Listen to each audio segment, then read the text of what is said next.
I don't think I've ever played a platformer on the channel before, but I really love them. This probably has something to do with the fact that in video game terms I'm an actual living fossil, and my love for gaming was developing during that first 8-bit golden age of the platformer, and also it probably has something to do with the fact that I love suffering.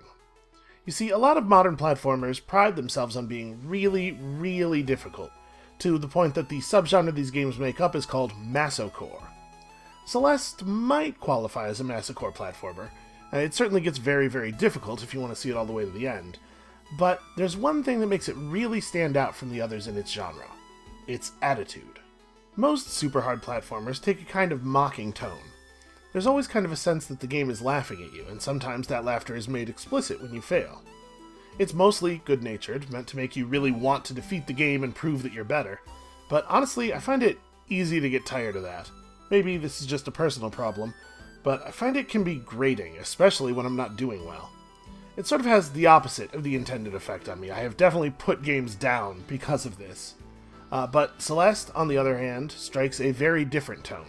The gameplay itself isn't really easier, especially past the end of the main plot, but I find it much less frustrating than other games of the genre, because it always feels like, in some way, it wants you to succeed. It has optional collectibles that require you to take more challenging routes through the rooms, but it tells you almost immediately that they don't unlock anything, and there's really no reason to go for them if you're not having fun doing so. And whatever this is, this quality, goes beyond just words on the screen or a feeling. Celeste has what it calls assist mode, which allows you to make the game easier if you need to, in a variety of ways. When you go to turn it on, you're reminded that difficulty is a key part of the game's experience, but that's all the judgment you'll get about it, and you can just turn it on and off easily whenever you want.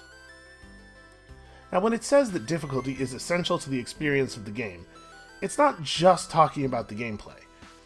I'm not usually expecting much out of the story in a platformer, but I was surprised at how much I liked the story in Celeste, and some of that is because it's partly about the value of trying something difficult and failing, and then persevering.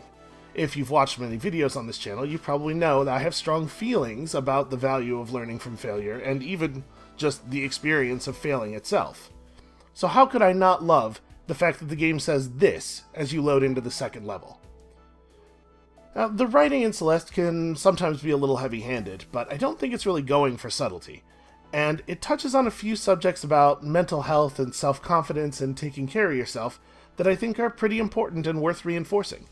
And honestly, the normal platformer cycle of experimenting in a difficult room and then figuring out a path through it, and then failing at that path 200 or so times, and then finally succeeding, actually does gain something from the resonance with the story and the themes. The catharsis always feels good, but in Celeste it feels better. I really, really enjoyed this game. And it's also worth noting that there's kind of a ton of content in here. There are quite a few screens in the main plot, but once you've gotten to the end of that, it turns out that there's an awful lot left. I don't want to spoil anything by being too precise here, but between the number of levels and the pretty serious difficulty of the stuff after the main plot, you could be working through this game for a long time. There are also some cool exploration and puzzle elements, weird little secrets to hunt down, that I obviously also do not want to spoil, but that I found very satisfying. And the summiting the mountain sequence is fantastic. Basically, I just have no end of positive things to say about Celeste. And if you're paying any attention to the gaming press around this time of year, I guess you're going to be hearing a lot about it in Game of the Year discussions, with good reason. Even if you aren't usually into difficult platformers, I'd say Celeste is worth a look. Alright, that's enough raving from me for now. Thank you all for listening, and we'll see you soon for, well, honestly, more raving probably, but about something else.